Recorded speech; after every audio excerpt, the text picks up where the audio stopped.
it's Gina Tell. I am back to do a little video here, and today we are going to talk about loading to the long arm. We're going to talk about binding. We're going to talk about bias binding. We're going to do a small little table runner. So I'm going to try to encompass several things that go on during the process, and so it's probably going to be a couple of part video, but it should be fun. So let's get started. Okay, so the table runner we are going to do is a red, white, and blue half hexie, and this is a meet in the middle half hexie that came in a sew sampler box a while back, and I made this and I have never quilted it. So there's lots of different sizes for half hexies. However, there are a lot of ways around. I have made them with cardboard. Sometimes these come, you can use them for like cereal box cardboard, or sometimes there's cardboard in packaging that you get, and I've just taken them and cut them down.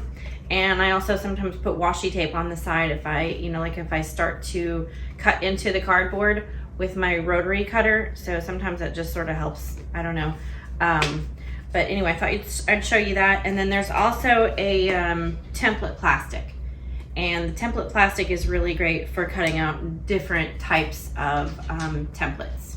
Okay, so the first thing that we're gonna do is we're gonna load it to the quilt, the long arm. I have a handy quilter. It doesn't really matter. You can load, this will help you if you do have a handy quilter or this type of frame.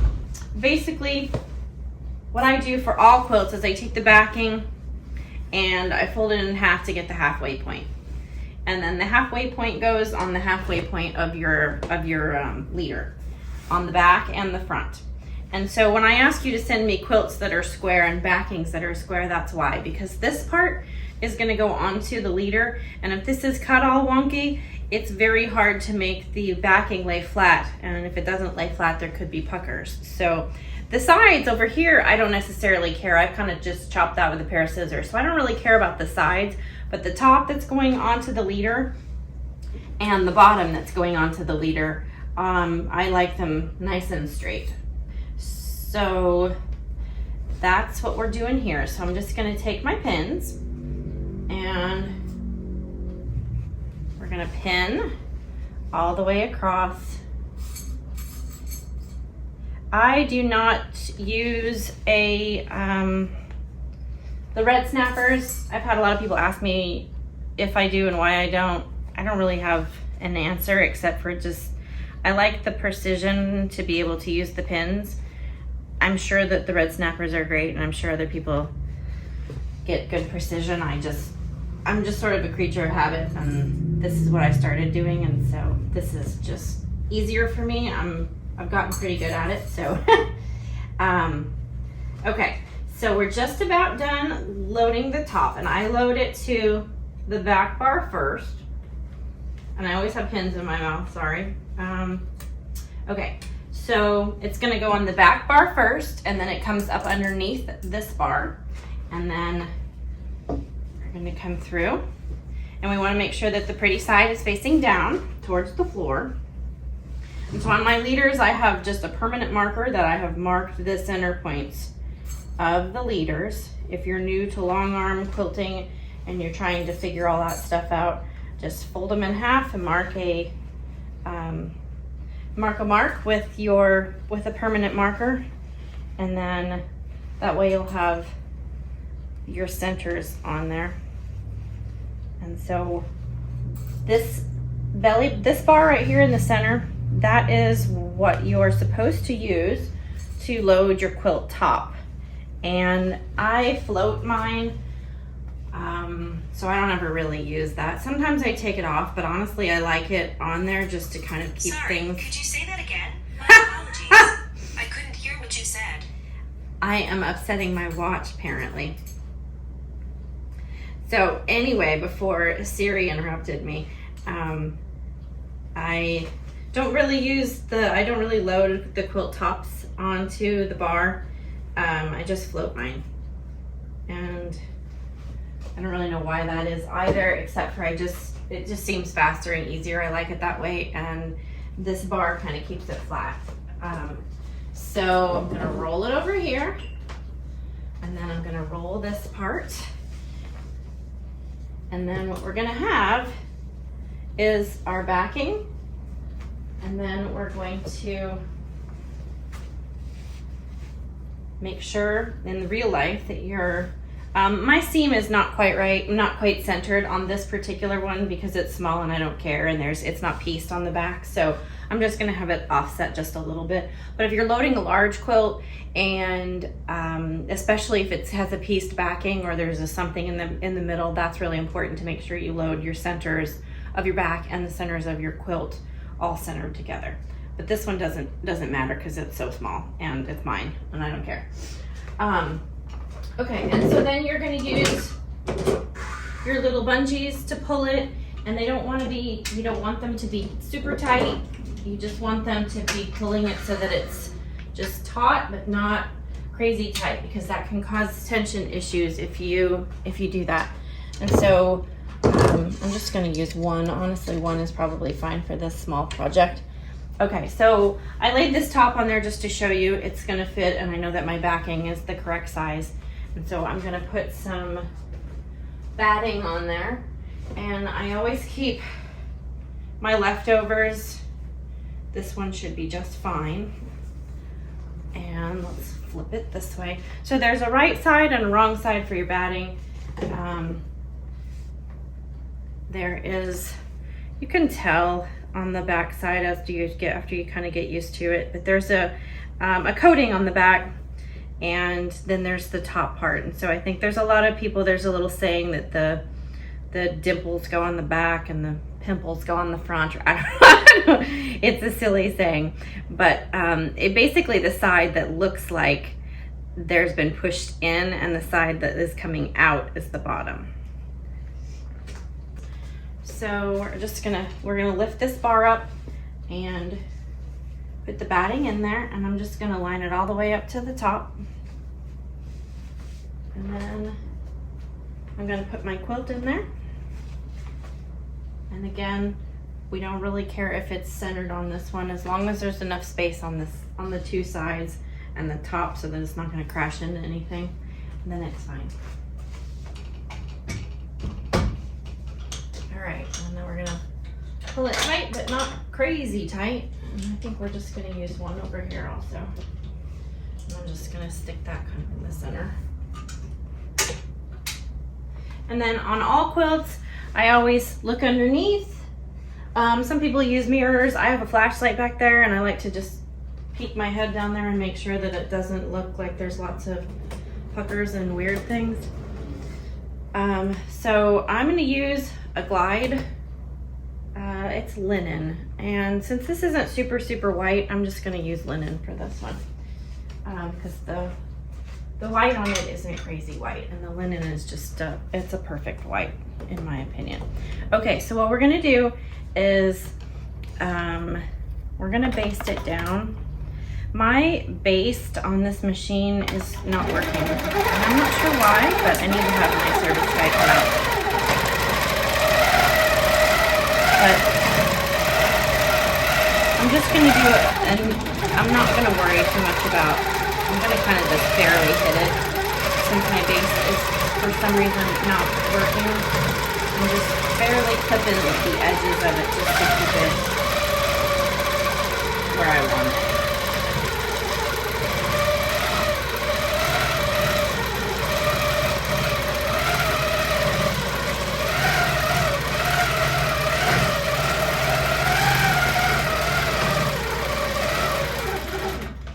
Okay, I'm gonna move the camera so I can show you what I'm doing, and then I'll be right back. Okay.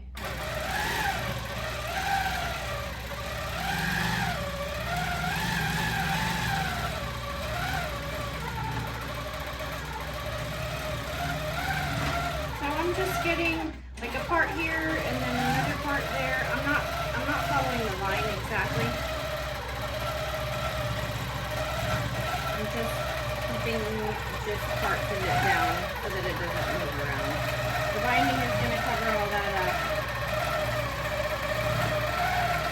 And I just want to slightly tack down.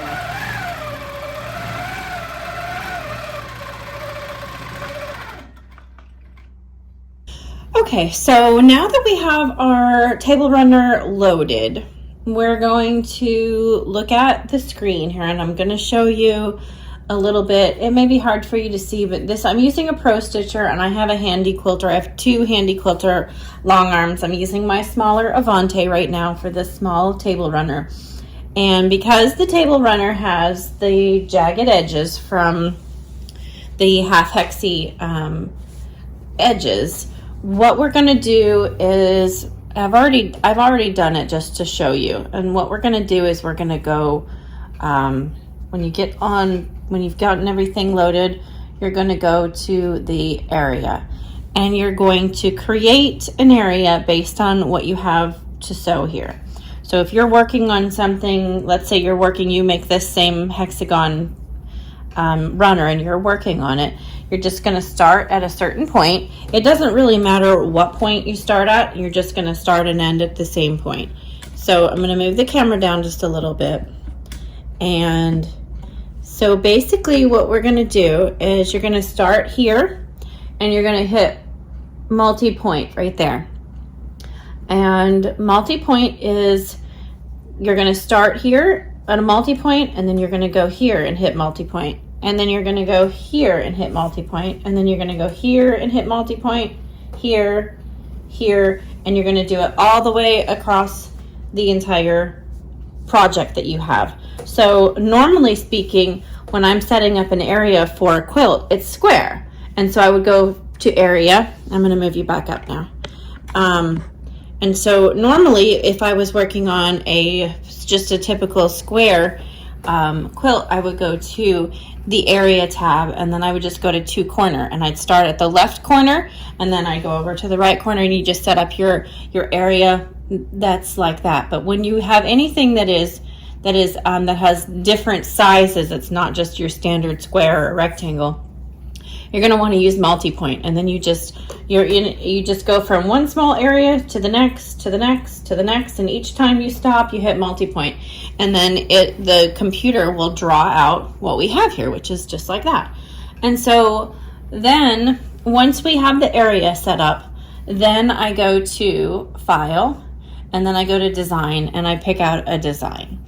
And you can go to all of the designs that are already pre-loaded onto your Pro Stitcher, or you can purchase them additionally and put them on a little disk drive, and then stick it in there and pull it from that. But right now I've already pulled it.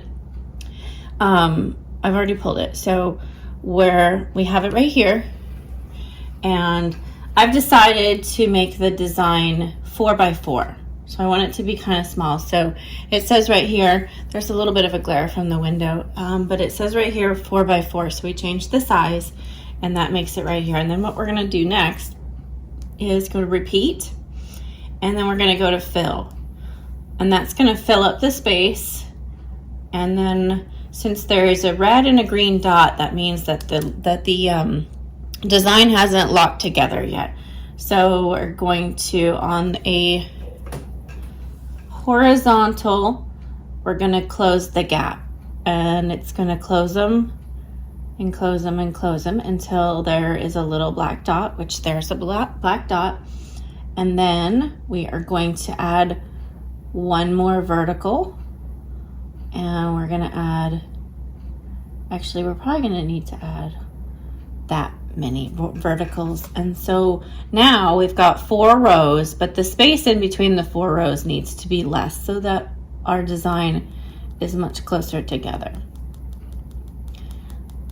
And if we zoom in, you can see the design start to get closer.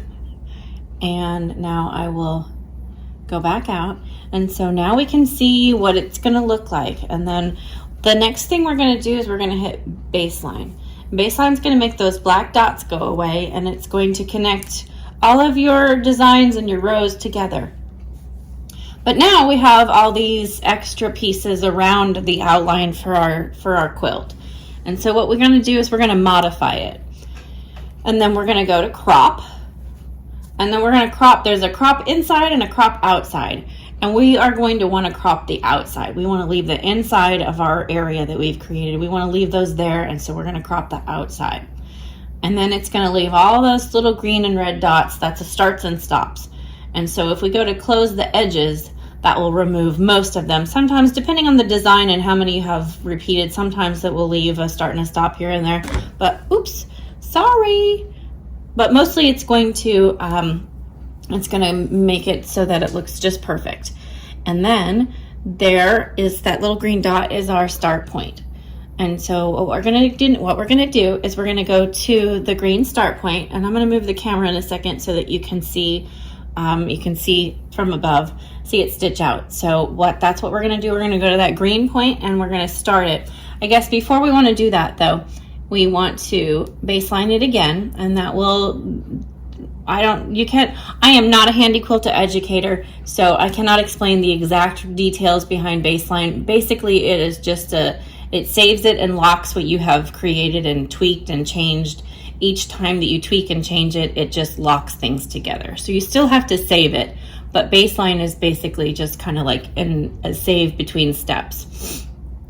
So now I always go to Pro Stitcher, and then I go to start and end, and then I check it just to make sure that I see that it's going to start. It jumps from each start and it doesn't do anything crazy, because if you forget to hit baseline, it will sometimes just, when you go to hit the jumps, it will just kind of go crazy and go in the center, and it's because it doesn't know that next step. So I did that in the beginning because I would forget to hit baseline, and so I've always just gone and checked to make sure that it's going from the first jump to the second jump like that. So now that I've checked that, now I'm going to go to File, and I'm going to go to Save, and I'm going to save my workspace. And it's going to pull this up. I'm just going to tap here, and I'm going to clear it, and I'm just going to name it my name, Gina. And then I'm going to hit Save. And so now it's saved, and if I decide I want to go do something else, I can just turn it off and start it again later. So it's all saved and ready to go. That's what it's going to look like when it stitches out, and I am going to go move the camera so you can see this, and I'll be right back. Okay, so we are ready to tell the machine that we are ready to go. So I'm going to check below here and make sure that I have that the bottom looks okay, and that my bobbin is ready, and I have the right thread and all of those things I want to make sure beforehand. So before you start, you want to make sure that your needle is fresh, that your thread is the right color, that you have the right thread in there, that your bobbin is full, all of those things, clean it out. And then when you're ready to do that, now we're going to go to the first green start point, and we are ready to go. So I'm going to hit run, and it's going to be kind of noisy, and I'm not going to do any talking. I'm just going to let you watch it stitch for a second.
Okay, so now that you saw how super cute it was to quilt that, now I'm going to show you how to make it, because I know you want to now.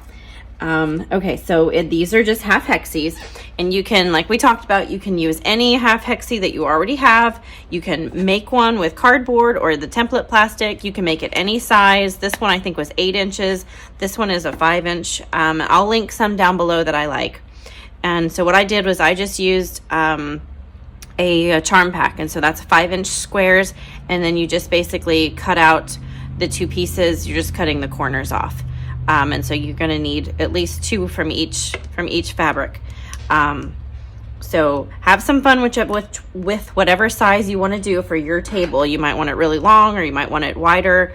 And so they're very simple to make. So I already attached this one here. This is the red fabric, white fabric, and the blue fabric. And then if you wanted it to look just like the one we did, then you would do one on the corner so that you have that would be matching. So that would be one corner of it. And then the way that you do it is the long side, and then the opposite one has the long side on the next one has the long side on the opposite side. So long and long, and then you just fold it over. And then you stitch these 2. Oops, I got it wiggled a little bit. Okay, so now we have long over here, so now we need long on this side. And I'm not a big pinner, but if you want to pin it, you can. And so now we have that. And now these 2 would just go together like that, and you press them. I like to press them opposite directions so that they just kind of nest. Press one this way and one that way, and then you can pin it, and then you can just go crazy. And so the next one that you have your completed hexies here, but this one's not completed, so you would want to make sure that goes in the center of this one, and then you can do whatever color you want here and here, and then the next one needs to be the matching to that one.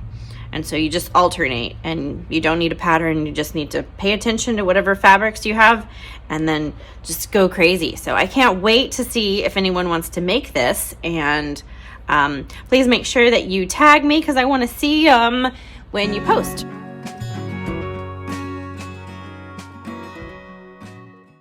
Hey y'all, we finished it. It looks so cool. So all of the quilting is finished, and it looks really nice with the stars and the circles and all of that. So I'm really excited about that.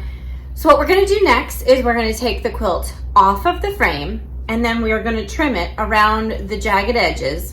And then I'm going to show y'all how to cut bias binding. Bias binding is what we're going to want to use for anything that has curves that's not just regular squares and rectangle quilts. So I'm going to show you how to cut the bias binding, and then I'm going to show you how to attach it on the Juki so that you get yourself ready for hand stitching. And then we'll do some hand stitching after that. So we're going to stop this video for now, and I hope that you will subscribe so that you see when the next one's coming. It won't be too long, and then we'll get to start the next step. So anyway, this is a super new channel. I would love for you to subscribe and come hang out with me again. I'm a full-time long arm quilter, but I've been sewing for a long time. I've been sewing for many years, so I know a lot of tricks about a lot of things with piecing and whatnot. So I do a lot of crochet and a lot of crafty things. So I hope to build this channel to be a variety of things that you can do at home, and to really be creative and have some fun. So I hope that you'll come back and join me. Thanks a lot.